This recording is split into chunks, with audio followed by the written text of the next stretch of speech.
Les Grecs ne sont pas morts, ils vivent encore à l'intérieur de nous.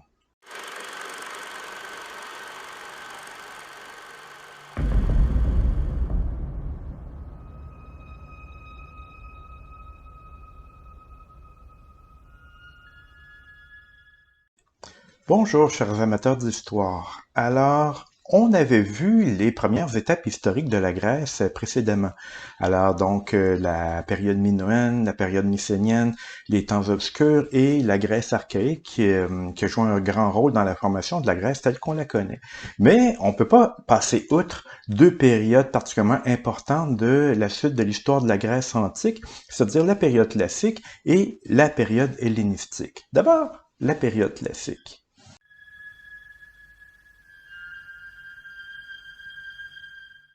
En fait, la période classique commence avec la montée en puissance d'Athènes. Comment cette montée en puissance va avoir lieu? À travers deux guerres principales qu'elle va devoir mener contre un adversaire en principe beaucoup plus fort qu'elle. Il s'agit de l'Empire perse. C'est qu'en fait, l'Empire perse va s'emparer de la Grèce d'Asie mineure à partir de 546. Et Athènes va prendre parti pour les cités grecques d'Asie mineure, donc elle va leur venir en aide et du coup, l'Empire perse va vouloir se venger d'Athènes. Et c'est ainsi qu'en 490, l'Empire perse envoie une flotte avec une armée importante pour mater la ville d'Athènes. Malheureusement pour les Perses, les Athéniens vont réussir à repousser cette invasion qui menaçait par la même occasion la Grèce au grand complet. Et elle va réussir à le faire lors de la bataille de Marathon sans l'aide de Sparte qui était jusqu'alors considérée comme la ville des grands guerriers, la ville reconnue pour son talent militaire. De ce fait, déjà Athènes finit par gagner beaucoup plus de prestige qu'auparavant, mais il y arrive aussi un épisode dans les années qui suivent, c'est que les Athéniens prennent conscience, surtout sous l'impulsion de leur leader Thémistocle, les Athéniens prennent conscience du fait que les Perses pourraient revenir et en force. Et justement, c'est dans ces années-là qu'on retrouve des mines d'argent sur les monts du Laurion, tout proche d'Athènes, et on décide de consacrer cet argent nouveau à la mise en place d'une flotte maritime d'importance. Alors, on décide de construire environ 200 navires, ce qui va faire d'Athènes la plus grande puissance maritime de la Grèce au complet. Et suite à ça, les Perses, vers 480, décident d'envahir à nouveau la Grèce pour venger l'affront qui leur avait été infligé quelques années auparavant. C'est là qu'a eu lieu la deuxième guerre contre les Perses. Et cette guerre s'envenime rapidement parce que l'armée déployée par Xerxès, le nouveau roi des Perses, est considérable. Les Spartiates mettent la main à la pâte également. Ils vont les retenir dans le défilé des Thermopyles. Mais l'action décisive va être menée, encore une fois, par les Athéniens.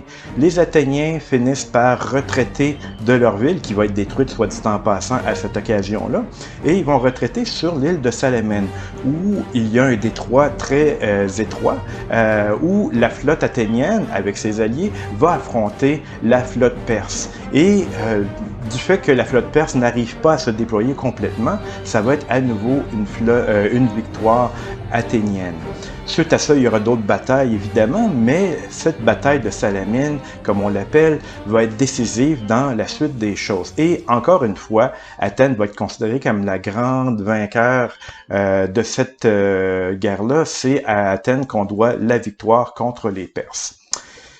Et qu'est-ce que ça va provoquer avec le temps? C'est que Athènes devient l'une des cités les plus importantes de la Grèce, mais elle se retrouve en rivalité avec Sparte. C'est que Athènes, évidemment, les Athéniens, mais aussi l'ensemble des Grecs savent que les Perses ne sont pas complètement battus et pourraient éventuellement revenir. Alors, on propose de créer une ligue de cités, une ligue maritime qui serait capable de s'opposer à d'autres invasions perses. Et donc, on décide de créer une flotte commune qui, pour l'occasion, serait commandée par les Athéniens eux-mêmes. Cette ligue-là, on va l'appeler la Ligue de Délos. qui porte le nom d'une île au milieu de la mer Égée, qui est consacrée à Apollon, où est-ce qu'on va déposer le trésor de la flotte. C'est que chaque cité qui fait partie de cette ligue va devoir fournir soit des vaisseaux, soit un trésor, de l'argent pour construire de nouveaux vaisseaux. Et ces vaisseaux-là vont être construits par Athènes elle-même. Alors, la flotte va devenir considérable et être sous le commandement d'Athènes.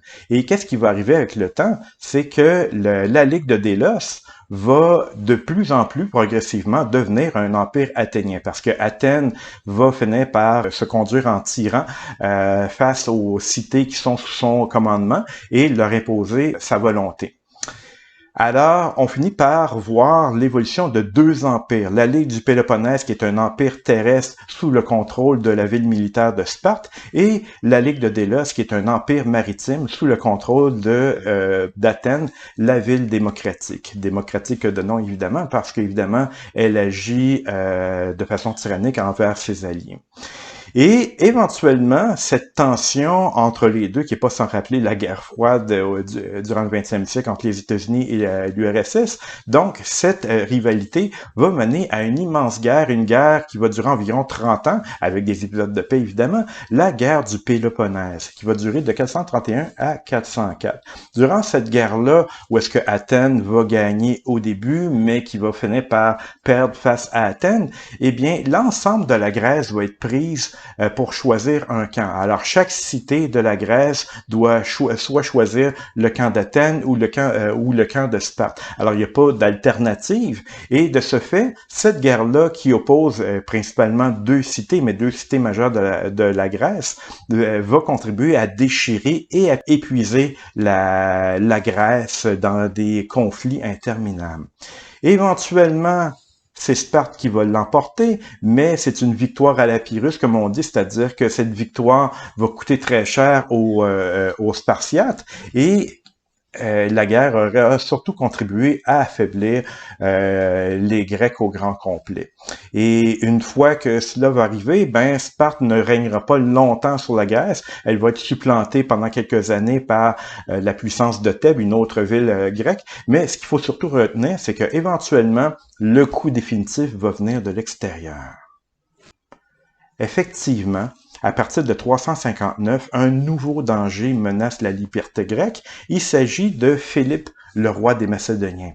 Alors, Philippe est un roi qui peut compter sur des ressources. Donc, c'est le roi de la Macédoine qui est au nord de la Grèce et qui va pouvoir compter sur des avantages que n'ont pas les Grecs. D'abord, c'est un roi qui règne sur un royaume au complet. Il dispose de beaucoup plus d'hommes qui sont sous son contrôle direct. D'autre part, il peut compter sur les mines d'or de la Macédoine pour, disons, enrichir, garnir son armée. Mais surtout, il dispose d'une nouvelle tactique qu'il a inventée, la phalange macédonienne, qui est une véritable machine de guerre bien huilée, où est-ce que les soldats sont placés en rang très serré et manipulent une lance très longue, la saris, qui fait de cette unité tactique une force difficilement parable.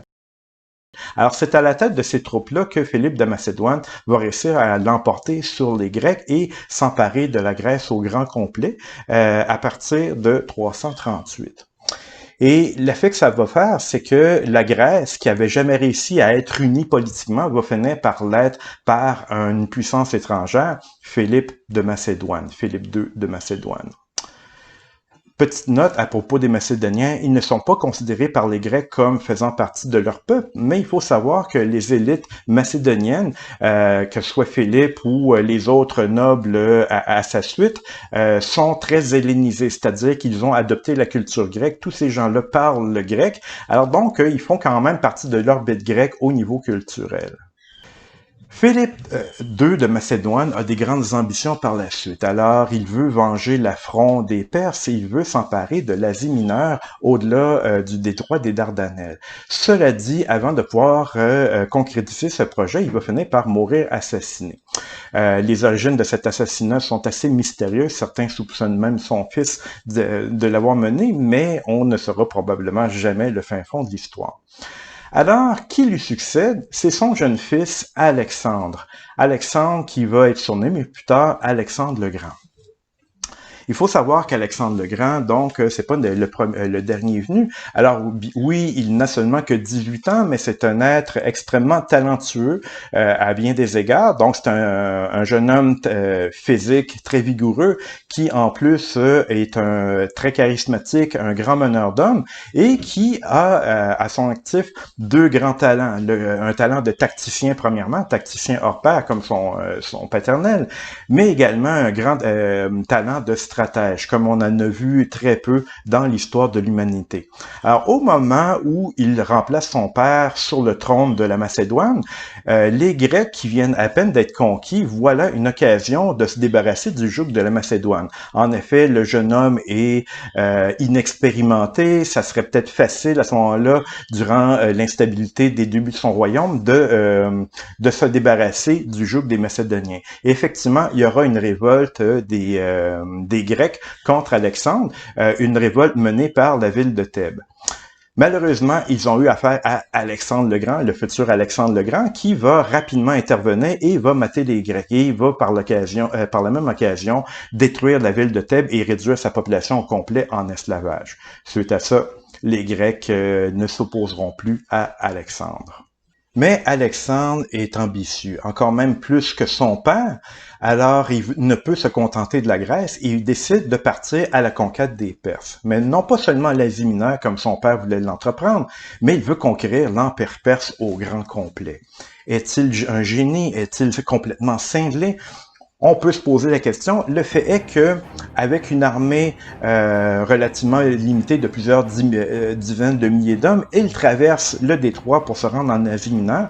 Et rendu là, avec seulement un mois de vivres pour ses troupes, il décide de brûler tous ses navires, indiquant par la même occasion à ses soldats que la voie du salut est vers l'avant, non vers l'arrière. Il n'y a pas moyen de retourner si on est vaincu. Et il va remporter son pari. Alors, il va commencer une conquête absolument exceptionnelle de l'Empire perse. Alors, avec son génie de la stratégie, malgré les armées immenses de Perses, de soldats perses qu'il rencontre sur son chemin, il réussit toujours à vaincre l'adversaire. Il récupère l'Égypte par la même occasion. Il va vaincre Darius, le roi des Perses, et éventuellement s'emparer de l'Empire perse au grand complet.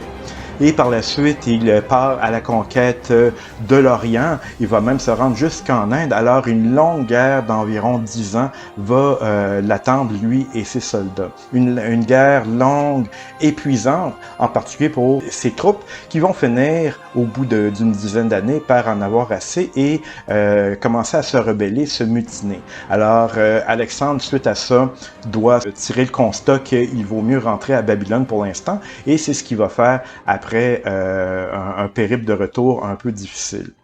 Et rendu à Babylone, il a encore d'autres grandes ambitions. Il a l'intention de conquérir la Méditerranée, mais le destin va en décider autrement. Alexandre va finir par être frappé par une grande fièvre et au bout de quelques jours seulement, il va mourir à seulement 33 ans, en 323 avant Jésus-Christ.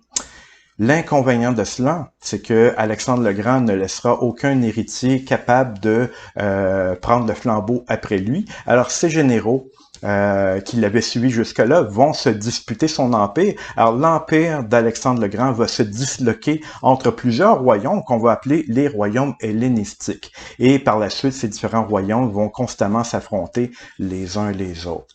Alors, que faut-il retenir de cette épopée d'Alexandre le Grand?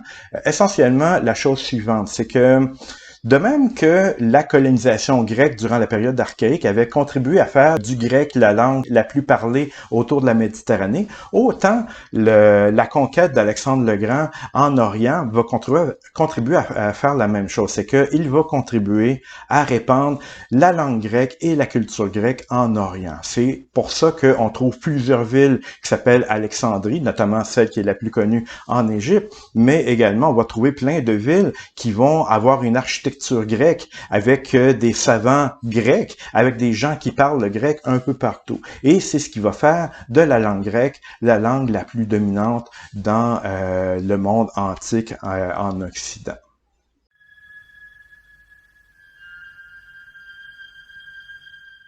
Alors, quelle est cette civilisation que Alexandre le Grand va contribuer à répandre, lui comme bien d'autres Grecs avant lui et après lui? Ben, c'est une civilisation extrêmement originale pour l'époque, hein, qui va léguer énormément d'éléments à l'ensemble de l'Occident. D'abord, au niveau de la littérature. Un des premiers héritages fondamentaux de la littérature grecque, c'est la poésie épique, hein, personnifiée par Homère, cet auteur du milieu du 8e siècle avant Jésus-Christ qui a écrit l'Iliade et l'Odyssée. Alors donc, ces deux longs poèmes qui racontent l'histoire de la guerre de Troie et l'histoire de certains héros qui en reviennent, essentiellement Ulysse. Alors, la poésie épique, initiée par Homère, continuée par Virgile, par bien d'autres auteurs occidentaux par la suite, c'est un genre littéraire qui existe encore de nos jours. Quand on lit Le Seigneur des Anneaux ou qu'on regarde un épisode de Star Wars, on est encore dans le mode épique. Alors, évidemment, plus sous la forme de poésie, mais donc ce genre initié par les Grecs va avoir une grande postérité. Un autre élément incontournable de la littérature grecque, c'est évidemment le théâtre, essentiellement la tragédie. Alors, à Athènes en particulier, il y a eu les dramaturges Échille, Sophocle et Euripide, et la comédie aussi a été représentée par Aristophane, mais restons dans la tragédie. La tragédie grecque va avoir un impact considérable dans ce qui va être le théâtre occidental par la suite. Alors, quand on regarde des pièces de Shakespeare, par exemple, ou des pièces de Molière, on est véritablement dans le style des Grecs. D'ailleurs, Molière va beaucoup imiter les Grecs et même plagier les Grecs et certaines comédies grecques. Et donc, quand on regarde du Molière, quand on regarde du Shakespeare, c'est véritablement du théâtre grec qu'on voit. Et même plus près de nous, au Québec, Michel Tremblay va reprendre certains thèmes chers aux Grecs, sauf qu'au lieu que ce soit des héros, des rois, des divinités, ce sont par exemple des belles-sœurs qui ont chacune pourtant leurs angoisses, leurs drames et tout ça. Et Michel Tremblay le traite à la manière des Grecs. Alors donc, quand on voit du Tremblay, quand on voit du Shakespeare, on voit des pièces de Molière, on voit véritablement du théâtre grec. Évidemment, un autre élément incontournable de la littérature grecque qui a une grande postérité en Occident, c'est le genre littéraire de l'histoire. Alors, le premier à l'initier, c'est Hérodote, qui va raconter non pas seulement l'histoire des Grecs, mais il va s'intéresser également à l'histoire des Mésopotamiens, de Babylone, entre autres. Il va s'intéresser aux Égyptiens, ainsi qu'aux autres peuples qui les environnent. Alors, pour l'époque, c'est quelque chose d'absolument exceptionnel, parce que, évidemment, plusieurs peuples s'étaient intéressés à leur propre histoire, mais Hérodote, qui se double surtout d'un ethnologue, s'intéresse aux autres cultures. Il lui-même a beaucoup voyagé et à chaque endroit qu'il visitait, que ce soit à Babylone ou en Égypte, il va rencontrer les prêtres, c'est-à-dire les détenteurs du savoir dans cette région-là, pour en savoir plus sur le passé et mener une sorte d'enquête. D'ailleurs, le mot histoire, en grec, historia, veut dire enquête.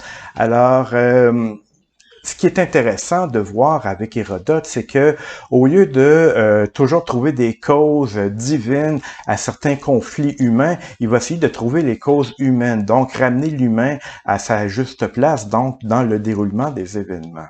Donc, encore là, ici, on a une innovation intéressante qui aura un retentissement dans les siècles qui vont suivre. Évidemment, on peut pas parler des Grecs sans aussi l'héritage qu'ils ont laissé au niveau de la philosophie. Alors, évidemment, dans les cours de philo au cégep, on enseigne Socrate, qui n'a pas laissé d'écrit, mais surtout Platon et Aristote. Et il y en a bien d'autres, évidemment. La philosophie grecque ne se résume pas à ces trois personnages, mais en très peu de temps, finalement, les Grecs vont élaborer ce qui va être les bases de la philosophie moderne et de la philosophie occidentale. Donc, le mode de pensée occidental va être initié dans les années grecques, en quelque sorte. Donc, on doit énormément au niveau du mode de pensée aux Grecs et on aura l'occasion de s'en rendre compte plus particulièrement lors de la Renaissance.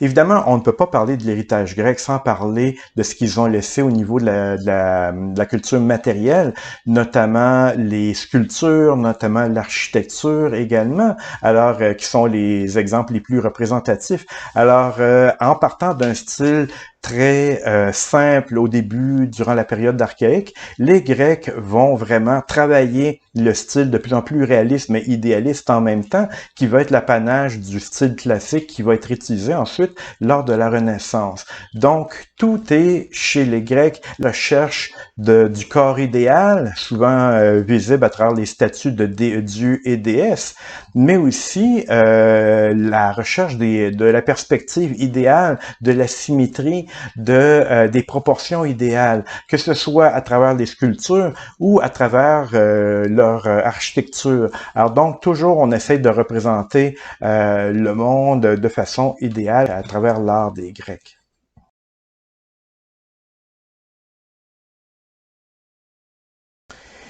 Et ce qui frappe particulièrement aussi chez les Grecs, c'est le point de vue humaniste qu'ils vont développer. L'humanisme vient du mot humain. Alors donc, chez les Grecs, l'humain va prendre une place tout à fait centrale. Bien sûr, on n'oubliera jamais les dieux, mais on va reconsidérer le facteur humain en toute chose. J'ai donné l'exemple tout à l'heure d'Hérodote qui essaye de chercher des causes qui ne sont pas divines aux événements qui viennent bouleverser la vie des humains, donc des causes humaines. D'autre part, il y a tous ces philosophes qui essayent de comprendre le monde naturel et le monde éthique, le monde de la science, alors donc pour la ramener au rang des humains. Alors l'humain est au centre de la préoccupation des Grecs et cet humanisme qui se développe déjà à l'époque grecque va avoir un effet considérable sur ce qui va être la Renaissance à partir des 15e, 16e, 17e siècle. L'humanisme va jouer un rôle majeur en Occident et ce sont les Grecs qui ont initié cette façon de voir, cette façon de penser.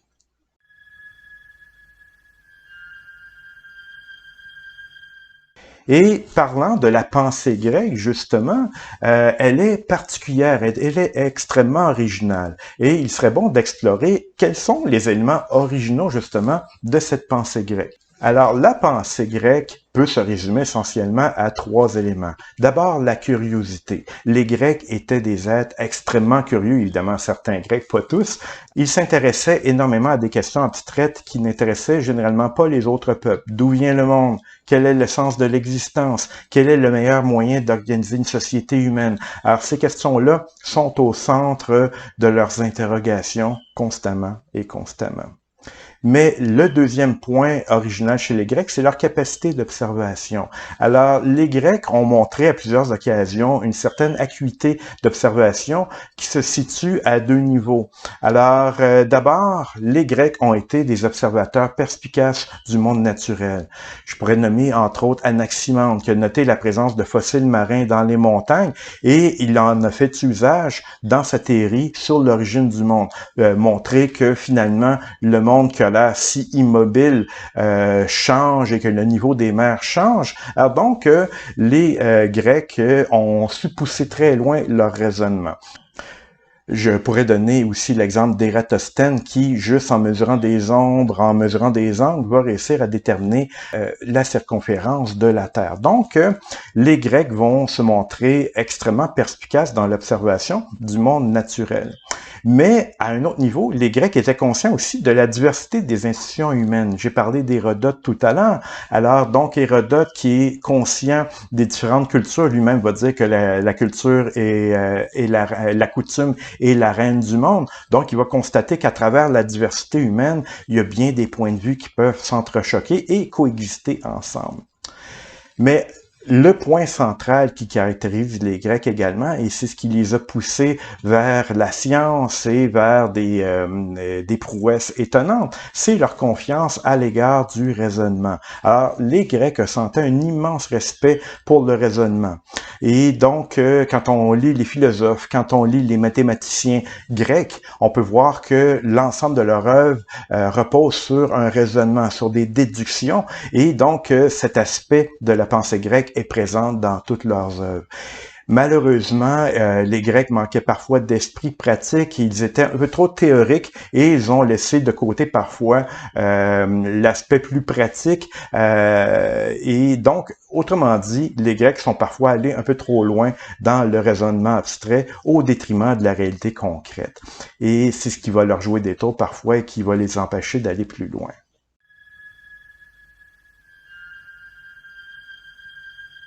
Alors, si on résume l'héritage grec, qu'est-ce que les Grecs nous ont légué en Occident? Ben, l'héritage est considérable et incontournable, que ce soit au niveau de la politique, des considérations politiques, des principes politiques et la démocratie elle-même. Donc, on voit que les cogitations grecques au niveau de la politique nous sont léguées directement. On en fait usage encore de nos jours. Au niveau des sciences, au niveau des mathématiques, encore une fois, n'utilisons-nous pas justement des lettres grecques dans nos mathématiques, hein, delta, pi, etc. Ça montre bien à quel point, donc, on utilise beaucoup de principes élaborés par les Grecs, même si on n'utilise pas exclusivement leurs principes mathématiques. Mais évidemment, au niveau des arts, au niveau de l'architecture, on se promène dans un décor où l'art grec se présente à nous à bien des occasions. Alors, évidemment, au niveau de la littérature, au niveau de la façon d'envisager le monde, encore une fois, on a une structure de pensée grecque. Et même en écoutant simplement un épisode de Star Wars, ça nous ramène à ce que définit lui-même Homère dans l'Iliade et l'Odyssée. Donc, beaucoup d'éléments narratifs, beaucoup d'éléments de la psyché humaine nous viennent directement des Grecs, sans parler évidemment de la mythologie et bien d'autres éléments que j'ai laissés de côté. Donc, l'héritage des Grecs est considérable et fait partie de notre univers quotidien.